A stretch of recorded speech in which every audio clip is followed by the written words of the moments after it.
Guys, তোমরা সবাই কেমন আছো? আশা করি সবাই ভালো আছো। আমি মোহাম্মদ মিরান ইসলাম। আমি এসেছি ক্ষেত বাড়িতে, যেগুলোতে ধান ক্ষেত আবাদ করা হয়।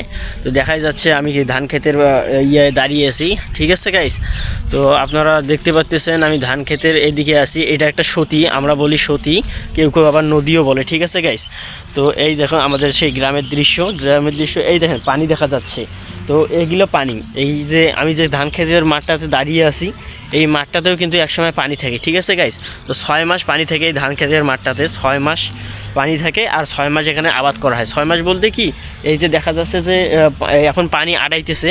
পানি যখন একদম শুকায় যাবে, আমি আপনাদের দেখাই। পানি যখন একদম শুকায় যাবে তখন এই যে বিছনগুলো দেখা যাচ্ছে না, এই যে গাছিগুলা, এই যে বিছনগুলো দেখা যাচ্ছে, এগুলো তোলা হবে।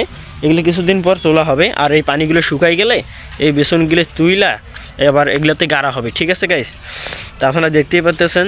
আর আমি যেহেতু গ্রামে থাকি, গ্রামে থাকার কারণে আমি আপনাদেরকে অনেক ভালো ভালো ভিডিও দিতে পারবো, গ্রামের দৃশ্য। ঠিক আছে, তো আপনারা সবাই আমাকে সাপোর্ট করবেন আশা করি। আর আপনারা সবাই সাপোর্ট করলে আমি আপনাদের এরকম অনেক সুন্দর সুন্দর জায়গায় যাব। আমি যেহেতু গ্রামে থাকলে ভাই আপনারা তো জানেনই, গ্রামের অনেক সুন্দর দৃশ্য দেখা যায়।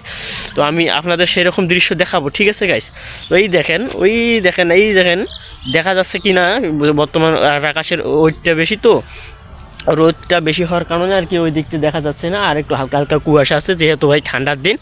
তো আমি আপনাদের দেখাতে পারতেছি না। তো আমি আপনাদের অনেক জিনিস দেখাবো ভাই, আমার গ্রামে অনেক সুন্দর সুন্দর জায়গা আছে, আমি দেখাবো। তো আপনারা সবাই আমাকে পাশে থাকবেন। আর দয়া করে আমার চ্যানেলটা সাবস্ক্রাইব করবেন, লাইক কমেন্ট করবেন ভাই। আসসালামু আলাইকুম, ভালো থাকবেন।